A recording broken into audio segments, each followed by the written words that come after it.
Um estudo que aponta emergência neurológica na população, publicado no periódico The Lancet Neurology, revela que em 2021, cerca de 43% da população mundial, isso representa 3 bilhões e 400 milhões de pessoas, 400 milhões de pessoas, enfrentaram doenças do sistema nervoso.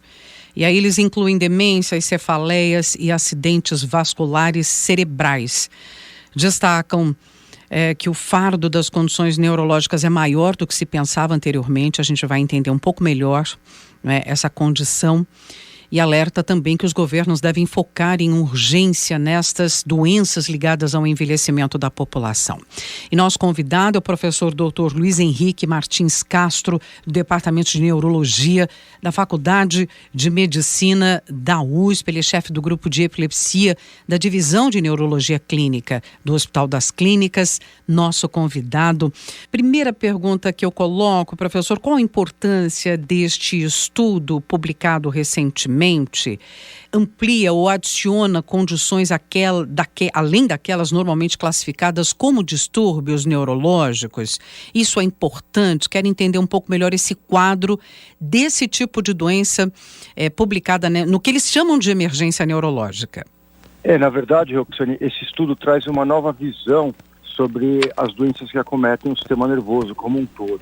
Várias doenças que eram colocadas em outras áreas, como a cardiologia, a psiquiatria, elas, na verdade, são doenças neurológicas e que elas precisam do cuidado do neurologista. Como, por exemplo, os acidentes vasculares cerebrais, os derrames, antigamente eram colocados na área de cardiologia.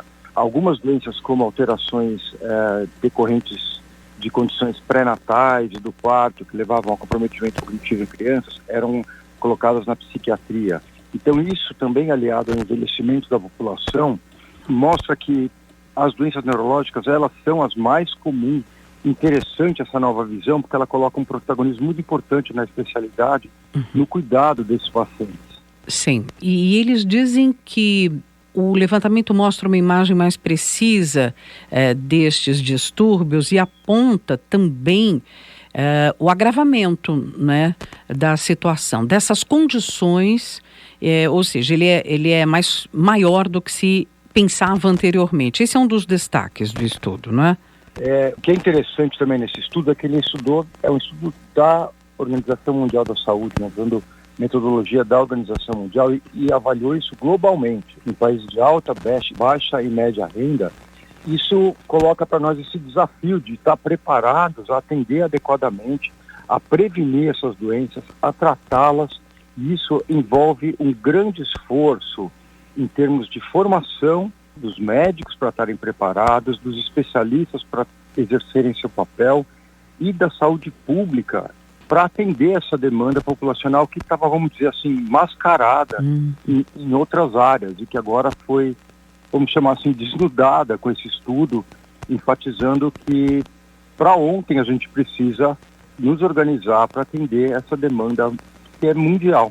Essas doenças são de difícil diagnóstico, ou seja, o que eu quero dizer é, elas avançam lentamente ou é possível perceber sinais? E mais, muitas vezes não é o especialista da área, o neurologista que percebe inicialmente esse problema, pode ser um outro especialista que trata essa pessoa de um outro problema, digamos assim. Eu quero entender um pouco melhor quais são os sinais, né, dessa doença que, com o envelhecimento da população, é uma questão de saúde pública mesmo, né?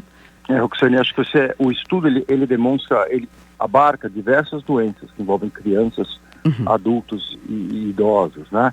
Eu acho que você está falando mais especificamente do declínio cognitivo no idoso. Bom, como todas as doenças neurológicas, o paciente ele está sendo atendido em geral por um médico generalista, pelo pediatra, pelo clínico, pelo geriatra ou por outra especialidade. Então, toda essa população de médicos tem que estar alerta para reconhecer as doenças e, no caso específico que você está mencionando, o declínio cognitivo no idoso, ele pode ser muitas vezes percebido como um envelhecimento normal, e nem sempre isso acontece. Então, um dos aspectos aqui que esse artigo chama a atenção é que nós devemos educar os médicos que estão na primeira frente de atendimento a esses pacientes para reconhecer os sinais mais precoces, para que a gente faça as intervenções mais adequadas e para minimizar e eventualmente com as perspectivas que estão aparecendo para tratar essas doenças. Agora, se a gente for olhar para esse quadro todo que o senhor bem lembrou aí, são vários tipos de doenças, não só, como agora a gente focou, a demência ou Alzheimer, a queda da condição cognitiva, né?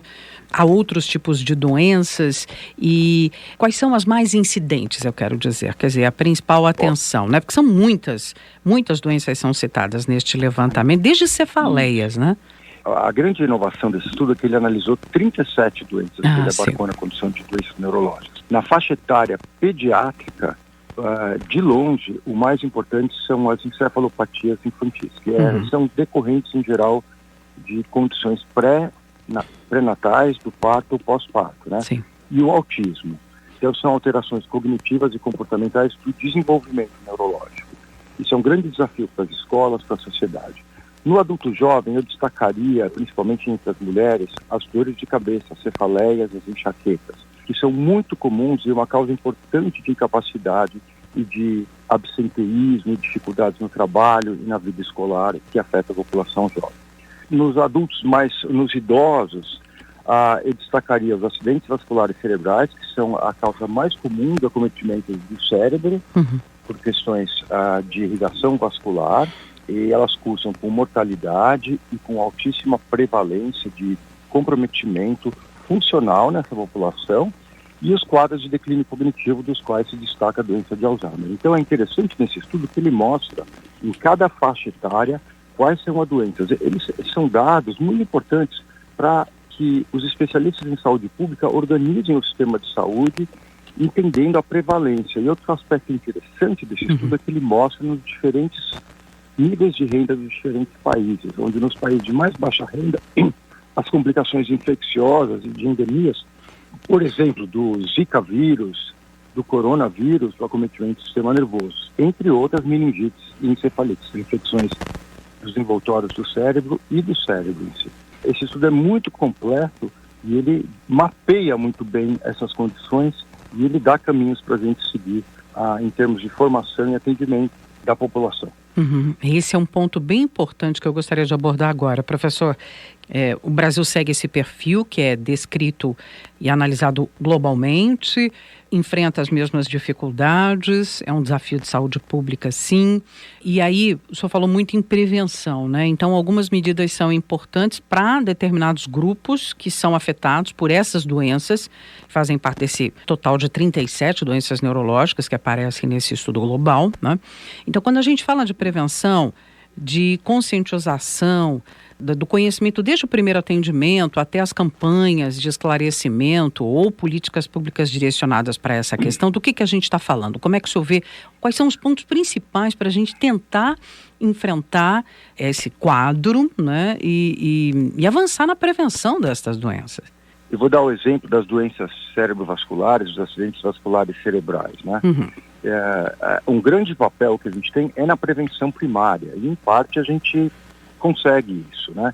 Isso é feito na atenção primária, com o controle da pressão arterial, controle das taxas de diabetes, do colesterol, da redução do tabagismo, da alimentação saudável, da prática de atividade física, da manutenção do peso corpóreo, da detecção de doenças cardíacas que possam prevenir, que possam aumentar o risco de acidentes vasculares cerebrais, como alguns tipos de arritmia. Então, entre a população mais idosa, os acidentes vasculares cerebrais são uma causa importantíssima de mortalidade e de comprometimento funcional. E muitos dessas seriam evitáveis ou pelo menos postergados com o controle desses fatores de risco. É uma intervenção que já existe, mas agora a gente, sabendo a dimensão do impacto do sistema de saúde dessas doenças, é importantíssimo na saúde primária.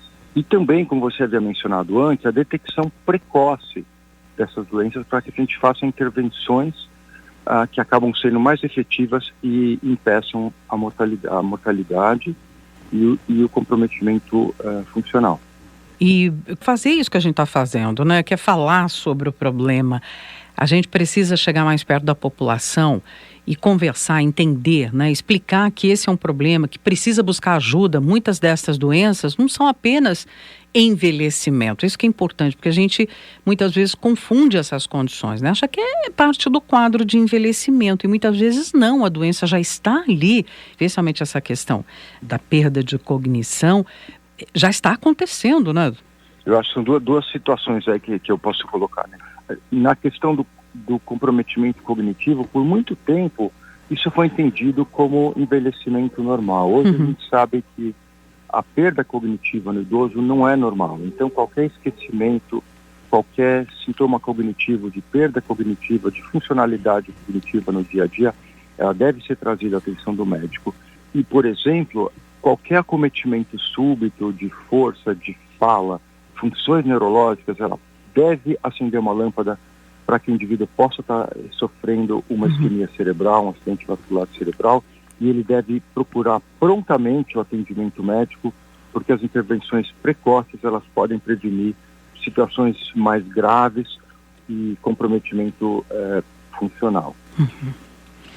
Perfeito. Está dado o alerta, portanto, deste importantíssimo estudo global, né, apontando emergência neurológica na população e como enfrentar essas doenças do sistema nervoso, entendendo, né, as condições neurológicas mais difíceis, portanto um fardo maior. Inclusive eles detalham, né, eles falam da perda, de como isso desgasta as condições dos indivíduos, né, os anos vividos com incapacidade. Quer dizer, um estudo bastante detalhado e traz esse alerta que conversamos aqui. Professor Luiz Henrique Martins Castro, da Faculdade de Medicina da USP, conversando conosco. Muito obrigada por sua contribuição. Eu que agradeço, Oxiane, a todos os nossos ouvintes e a você.